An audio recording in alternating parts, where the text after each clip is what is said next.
Αδελφοί, ο Θεός και Πατέρας του Κυρίου μας Ιησού Χριστού, ας είναι ευλογημένο το όνομά Του εις τους αιώνες, ξέρει ότι δεν λέω ψέματα.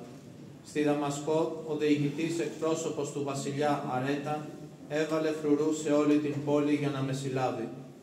Μέσα όμως από ένα άνοιγμα του τείχους με κατέβασαν με καλάθι και ξέφυγα από τα χέρια του. Δεν με συμφέρει βέβαια να καυχηθώ. Θα το κάνω όμως γιατί πρόκειται για οράματα και αποκαλύψεις που μου χάρισε ο Κύριος. Ξέρω έναν άνθρωπο πιστό, ο οποίος πριν από 14 χρόνια ανυψώθηκε μέχρι και τον τρίτο ουρανό.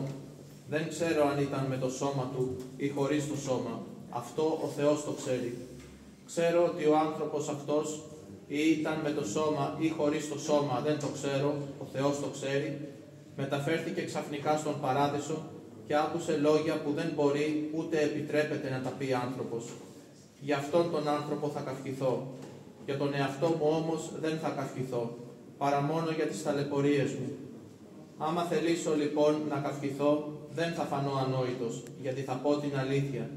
Το αποφεύγω όμως, μήπως εξαιτίας του μεγαλείου των αποκαλύψεων με θεωρήσει κανείς παραπάνω από αυτό που βλέπει ή ακούει από εμένα.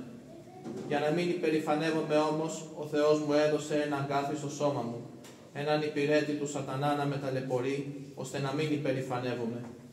Γι' αυτό το αγκάθι 3 φορές παρακάλεσε τον Κύριο να το διώξει από πάνω μου.